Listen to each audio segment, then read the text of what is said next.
Mike Gundy sufficiently prepared and maybe scared his team for South Dakota State. But now that the Cowboys have dispatched the Jackrabbits, is there a bigger threat coming to Stillwater? That being Arkansas. The Razorbacks looked mighty good in their opener, a 70-0 blowout of Arkansas-Pine Bluff.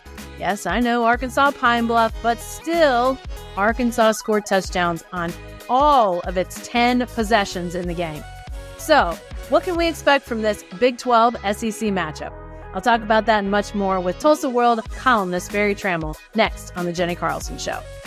But before we get to that, a big, huge, colossal thank you to Visit Stillwater for sponsoring my OSU football coverage this season.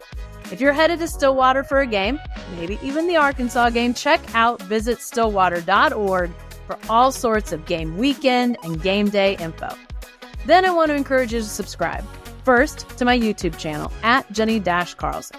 Just hit that subscribe button. It's very easy and it's free, but it helps me out a bunch. Then I hope you'll subscribe to my website, Beyond the Box Score. You can subscribe for free there too, or if you want to support my work, you can do so for $8 a month. I hope you consider subscribing no matter what level at jennicarlson.substack.com. BT, I don't know about you, but I'm glad we've got some games in our rearview mirror. It was about time to have some football. Yeah, that was fun. We went back to back. Actually went to Tulsa on Thursday, so I saw three. Triple header. I saw three in 3 nights. So that was a lot of fun. And they got a couple of more interesting games, at least one interesting game. But yeah, it's going to be fun with the Sooners and the Cowboys and everybody. But this game in Stillwater, man, what an historic and interesting matchup. Yeah, we'll talk about the renewal of Arkansas. I know you're working on a piece for the Tulsa World in that vein, so we would definitely want to talk about that. But let's take a step back and look back to Saturday for just a second. Mike Gundy's warnings about South Dakota State were heated. So what warnings should he be giving his team heading into week 2 against Arkansas? Well, you shouldn't have to warn your guys too much when you're playing an SEC school. Now, the Razorbacks are in the bottom quarter of the SEC. Picked, probably 14th in the 16-team SEC. But this is a tradition-rich program. It's got SEC-sized linemen. You know, one of the things we've learned in the last 3 years is the SEC just has bigger players than what OU and OSU are accustomed to. So that interior line for the Razorbacks should have plenty of girth. So those kinds of things you can show on film. I think, Gundy did a masterful job of getting his guys ready for South Dakota State, and so I don't think he'll have too much trouble getting them ready for Arkansas. Yeah, you wouldn't think so. Your inaugural Big 12 Power Rankings, which, by the way, people can see over at TulsaWorld.com, you had OSU number 1 this week coming out of these first games for Big 12 teams. What'd you like best about the Cowboys, and what of that do you think could carry over from an FCS opponent, as good as South Dakota State was, still FCS? What of what you liked from that game do you feel like can carry over as they look ahead not only to an SEC Power 4 opponent this week, but then that Big 12 schedule on the horizon? I thought they were really poised. I thought they played really a sharp football. I think, was it one penalty I think they had against the Jackrabbits?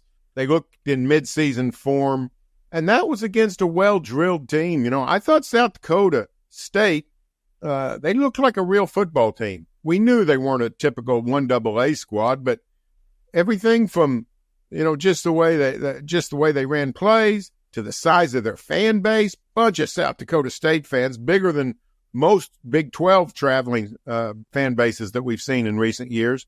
And even the media contingent was pretty well represented. So, everything about South Dakota State to me said, hey, these guys are the real deal. And I thought that was a real team. And for OSU to basically command that game, to win wire to wire, but also without ever really being pushed, 44-20. And I just thought it was a very impressive performance by this team. And it ought to be. They ought to play like that. They've got so many veterans. They're so experienced.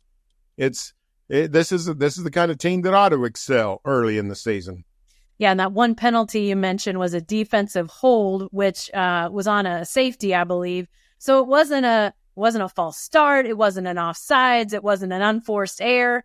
Like, those are the types of penalties that you don't look and say, oh man, how do you commit that? You'd love to go over in the penalty category, but that kind of penalty being your only one speaks to the discipline that this team played with against South Dakota State, and they're definitely going to need to carry over moving forward. What about concerns, BT, when you saw this OSU opener? Was there anything that leads your list of concerns and, again, sort of could become an issue as the Cowboys look to move ahead? Well, I don't think the running game was as fruitful as you'd like with Ollie Gordon and that veteran of an offensive line. South Dakota State is not incredibly blessed in the defensive interior. They're good and solid. They're not going to be in the wrong place. They're going to get in your way, and that's a whole lot of it. You don't break a lot of 50-yard runs when people are in the right position. So some of that was to be expected, but I would have liked to have seen a little bit more dominance in the run game. Ollie got 104 yards, I think, rushing. He had to work really hard for all of them, 27 carries. So I think that was probably a little disappointing. Thought the throw game was pretty good all day. Thought the defense, gave up one or two big plays. Otherwise, it was a pretty dominant performance. So I liked about everything I saw. Logan Ward pops a long field goal, which I love long field goals, guys that can make a long field goal. So to me, just that running game was not pristine, and that is something that carried the Cowboys to a nice season a year ago and probably needs to do it again. Yeah, I was a little surprised that the yards per carry weren't a little higher for Ollie Gordon. You didn't see any of those long cross-country runs that he made his forte a year ago. So it'll be interesting to see if they can pop some of those against Arkansas.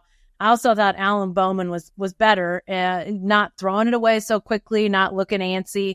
My biggest concern might be, though, some open receivers, Barry, which Bobby Petrino is now at the helm of this Arkansas team. We saw South Dakota State, sorry. Now I've got my Dakotas mixed up. Oh, boy. My apologies to the Jackrabbits. I didn't do that all week leading up. But we saw some South Dakota State receivers running pretty wide open. Now you talk about SEC athletes running wide open. What about the secondary as it relates to the pass game with Arkansas? Well, the South Dakota State caught them 3 times. I think that is a concern. Taylon Green is now the Arkansas quarterback, late of Boise State. His passing acumen is to be determined. Was not a great thrower at Boise. We'll see how he does in the Ozarks. But that was clearly what wounded the OSU defense on Saturday against South Dakota State. Little bit surprised in that because that's a veteran secondary. A lot of freshmen and young guys played a year ago, but that makes them veteran this year. So I don't think there's a lot of shall we say, excuses to give up those kinds of plays. You certainly don't want to do it against Arkansas. Does concern pop up after? I mean, obviously Arkansas playing Arkansas-Pine Bluff, not exactly a great opponent, but they score on every single possession that they have. Does that set off some alarm bells? Should it set off some alarm bells in Stillwater? No. One of the weaker OSU teams the last 15 years beat Savannah State 84-0. So I'm not too worried about that. That as great as South Dakota State is as a 1AA program, there are a lot of 1AA teams that are not very competitive. And I'm afraid Pine Bluff might be one of them. UAPB has had its moments in the past on the lower level, but no, that one doesn't. The only thing when you play somebody like that, the only thing that can happen is bad impressions. Good impressions are not possible. We saw that with some of the other Big 12 teams, right? I mean, Tech needs overtime to survive Abilene Christian. Kansas State's messing around with Tennessee Martin, 17-6 in the third quarter, and then scored 17 points in about 11 seconds, it seemed like. So if you mess around with those teams, that's not a good sign. The only thing that can happen is you should blow them out. And Arkansas, to its credit, did. About the only entertaining thing I heard from Arkansas-Pine Bluff was that Pine Bluff decided to wear all black uniforms on the road. Road teams need to wear white. At the start of each half, they were penalized, personal foul for not wearing the right uniforms. And Oklahoma native Sam Pittman said, no, we're not taking the penalty. So I thought that was pretty cool that he said, nah, we'll let the Pine Bluffs come in here and wear whatever they want. We're still going to beat them 70-0. Yeah, remember, that's reminiscent of that Thunder Hawks game. I think it was last season when they showed up and both wearing very similar. Can't remember if it's blue or what they were wearing, black. Whatever they were wearing is very similar and one big mess. Yeah, people don't want to just wear the colors assigned to them anymore. So, deep red and black can have some issues. The colorblind among us don't like those kinds of matchups for the television. So, somebody just wear white and just let's go on about our business. Before we get to predictions for this OSU-Arkansas game, I mentioned earlier the renewal of this series, Barry. You love the history. I know you're working on something about this, but do matchups like this getting brought back sort of hearten you in this era of conference realignment and some rivalries getting the axe? Yeah, in some ways they do. OSU's losing Bedlam, but they're bringing on a team a program that they've played, what is it? Let's see. I think it's 48 times now, but haven't played in 44 years. The oddity about OSU Arkansas is that from 1950 through 1980, they played 28 times. Only 3 of those games were in Stillwater, 25 games in Little Rock. Cowboy administration sold their football program up the river, cashing a big Frank Broyles and John Barnhill before him, glad to write a big check and get somebody to come. When I looked this up, this is fascinating. In the 1960s, Arkansas played 30 non-conference games. 29 were either in Fayetteville or Little Rock. Wow. They went to Ole Miss one time. In the 1960s, OSU played 30 non-conference games. Only 8 of them in Stillwater. So almost a 3-1 margin on road games. They did not take football seriously in Stillwater in the 1960s. Yeah, they seem to now. That's part of the reason why this is getting renewed. A chance to bring back a rival that's regional, that's close at hand. You've got some players crossing the state lines, playing for the other school. So I think this will be a good start to renewing that rivalry. All right, let's get to predictions, Barry. What's your thought about this game? Who wins? What's the final score? Well, I like the Cowboys squad a lot. I think Cowboys win. I've not posted a final score yet, so I guess I better think of one right now, but I better write it down or you will pop me really good if I say something in print that's different. So, I think OSU is going to be able to control the clock on some level. I think Arkansas will have some success, but I think I'll go with 30-20 Cowboys. Okay. Well, your point spread is the same as mine, but I got a few more touchdowns. I'm going 37-27 OSU over Arkansas, but I think this is going to be a fun game. I think this is one of those measuring games for Oklahoma State. And, they need to know because in 2 weeks' time, Utah comes to town and things start to get really, really serious for any Big 12 team that wants to make the Big 12 championship. So I think this is a great game at a great time for Oklahoma State, but should be a fun game. I'll see you there, BT. Fantastic, Jacko. Well, that's all the time we've got for now, but please subscribe to my YouTube channel and my website, Beyond the Box Score. It's easy and it's free, but if you want to support my work, you can do so at jennicarlson.substack.com for just $8 a month. You can also find this episode and all episodes of The Jenni Carlson Show at your favorite podcast app. If you like what you hear, please leave a review. Quick word of thanks to my video dream team, Jacqueline Musgrove and Michael Lane.